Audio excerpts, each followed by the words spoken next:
Hey everyone, welcome back. After the first burn of this simple cheap wood tent stove, I have determined that it's worth putting just a little more time and effort into. I do have a lot of time wrapped up in it, but not a whole lot of money. But the top of the stove gets hot to the point, and the metal is so thin it gets hot, and it starts to bend down, and then the chimney kind of tips over at an angle. Now that won't happen if it's going up through the top of a tent or something. But if I put a pan or something on here that's kind of heavy, I'm worried about that even caving it in even farther once it gets hot. So I made one more trip to the hardware store and picked up a roll of hardware cloth, because I'm also going to make a spark arrestor for the exhaust pipe. And then I picked up another piece of sheet metal that's sitting on the table here below the wood stove. This is just a 16 inches by 3 feet, I believe, sheet. Cost about $8 at Lowe's, at my local Lowe's. And I'm going to make a side table to go on the side of the stove so I can move things off of the hot top of the stove. I'm going to make a couple of braces to kind of help brace the top of the stove.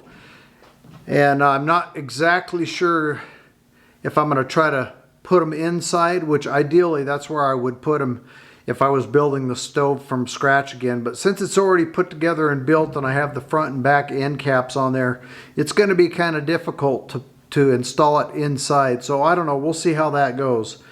And I'll show you how I make those braces.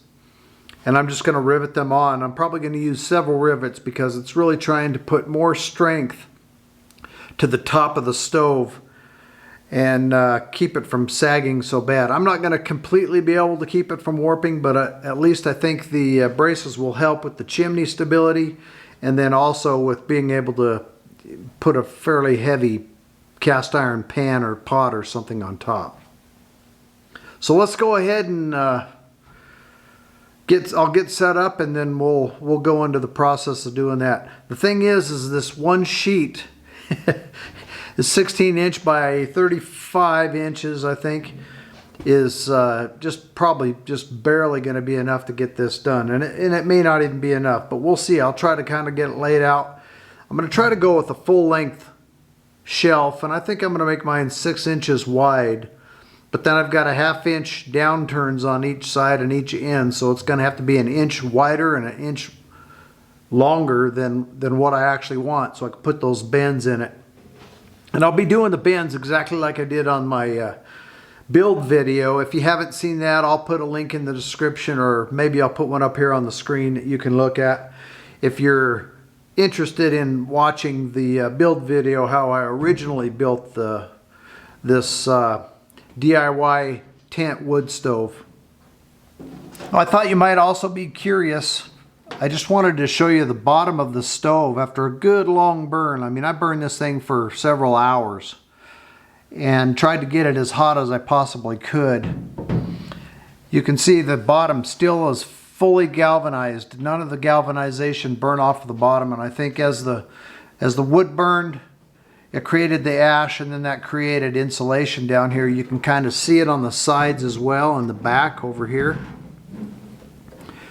where the ash built up and it didn't burn, and the airflow doesn't go clear back here. But for that first burn, I just laid a bunch of about 1 inch or 2 inch thick sticks down in the bottom and tried to cover the bottom with the sticks, and then laid my fire on top of that. I am going to build a false floor for this stove. But it looked to me, if you're curious, laying those sticks in the bottom and then building your fire on top of those, it looks to be pretty effective as far as keeping the heat. I mean, it got hot down here, but not hot enough to burn the galvanization. Just something kind of interesting. Let's get to cutting these pieces out, and we'll build these modifications. Okay, the first step, I want to cut the biggest pieces out of this that I can, make sure I have enough to do it. So I'm going to make that cut out the shelf piece, and then I'll make it here a little bit later in the video, but my stove box, on the inside of the box, the stove is 24 inches long, but the box itself, it's got a 1-inch inset on each end, so that's 22 inches. I need it to be 23 inches in length, and then if I want it 6 inches wide, I'm going to go an inch wider than that, so I'll go with 7. So I need 23 by 7. So I'm just going to mark that out and then draw some lines and cut that piece out.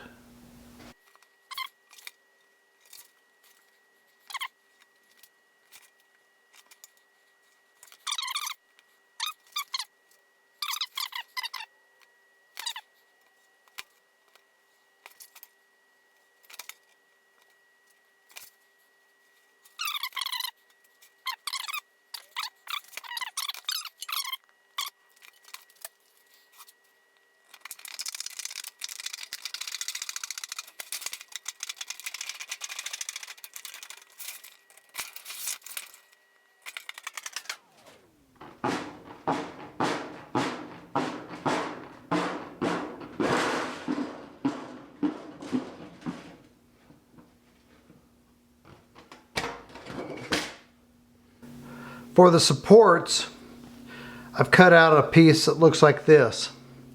This is about 2.5 inches in width, and my stove is 9.5 inches wide, so that's how long this piece is.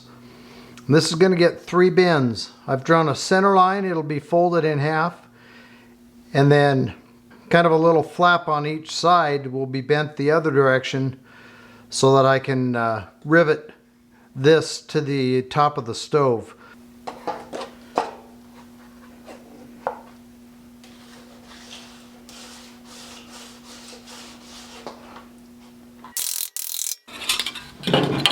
Alright, here's a couple of braces I made. The second one I did a much better job of bending it after I had the practice on the first one. But basically what it is just a kind of a W-shaped. I started with the width of the box, 9.5 inches in my case, and 2.5 inches wide. So I've got a 1/2 inch flap on each side and then a 1/2 inch or so angle up, maybe just a little bit more. It's not exactly precise, but the idea is to rivet these to the top along these flaps, and then that'll give that top some rigidity. I think I'll put one right here real close to the stove, real close to the stovepipe inlet. And I don't think this is going to stick down farther than the pipe is going to intrude into the top of the stove. So now I need to make the decision. Do I want to just rivet these to the top of the stove like this? I made 2, so I'll probably put one up here. Well, I don't know. I may try to put that one in from the inside. The trick's going to be getting the holes drilled in the right place, and my hands are just going to get completely black because I've already burnt the stove. But ideally I can see this heat mark here where the end of the baffle inside is, and that's the most affected area of the stove. Maybe I'm going to try to put it inside. It will definitely add some rigidity to the stove. Now the best way to do this, in my opinion, after looking back on it, is before you put the end caps on and before you connect the 2 halves of the top and the bottom together, you could build these and get those riveted in there real easy, and then put the 2 halves of the stove together and then put the end caps on, and it's already built inside and done. You could actually build a couple more and put them on the sides, on the outsides, if you wanted to, if you felt like you needed to stiffen that up. I may do that eventually too, but those I'll probably just put in from the outside. But the thing is the edges of these are really sharp. You could cut that off at a 45 and kind of sand it to give it a smoother edge. I don't know, use your imagination, but I'm going to go ahead and wrestle around with this thing and get my hands all blackened up and try to get these mounted inside. This top one, I'm going to put it through the pipe intake or feed it through, I don't know, because I remember I've got that baffle inside that comes clear up to about here, so it's going to be hard to reach in here and get to that one. I may just access it through this hole. If I can get it in there and then hold it with my hand and get holes drilled, then I could probably get it riveted in place.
Okay, so after getting those two reinforcements installed, it wasn't too bad. I mean, yeah, my hands got black and dirty, but you saw how I kind of did that. I laid the support on top, drew an outline where the tabs are to where the rivets will go through.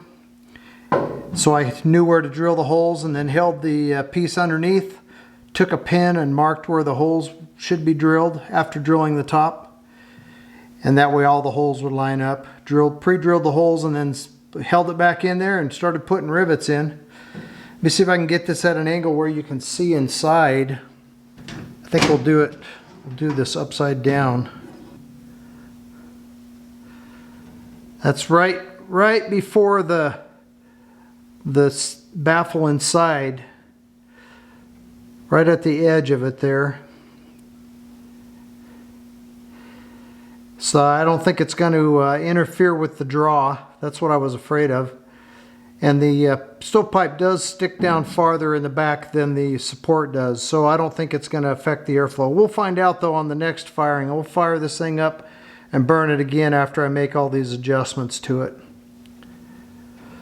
So if you've already built one and you want to reinforce it, that actually worked out pretty good. It adds quite a bit of rigidity to the top.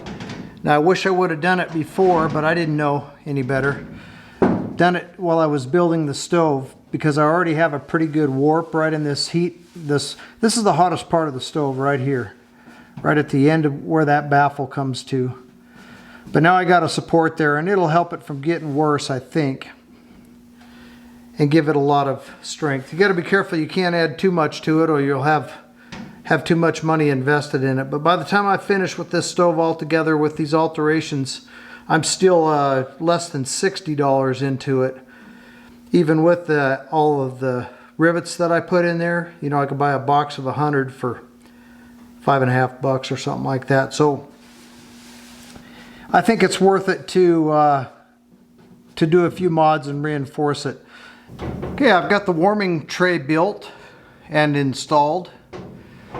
If you can see underneath there, I put 3 supports on the side of the stove and 3 angled supports for the shelf, just because this metal is so thin.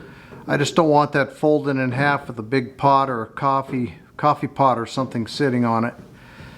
And we'll see how that works out. As the side of the stove warps, it may move the shelf a little bit, but we'll see how it works out. And it just slides in from the top. It's removable. Now I did rivet all of these angled supports to the shelf, so I think that can store inside the stove. And then I've got the three shelf supports on the side, permanently on the side of the stove. And all it does is just slips down in between the supports and the stove. And then I also made a false floor. I made this out of 1/4 inch squares hardware cloth. I doubled it over, and then I folded the edges over by a 1/2 inch. I also put a fold in the center so it doesn't sag too bad in the center, and then another 1/2 inch fold on the other side. It's the full length and size of the floor of the oven. I don't know if it's going to work or how long it's going to last, but we're going to find out. It will definitely, at least to start with, keep the coals and that above the bottom of the stove. So that'll be an experiment to see how that works out. And it fits perfectly in the bottom. So let me put it in there. I'll show that to you.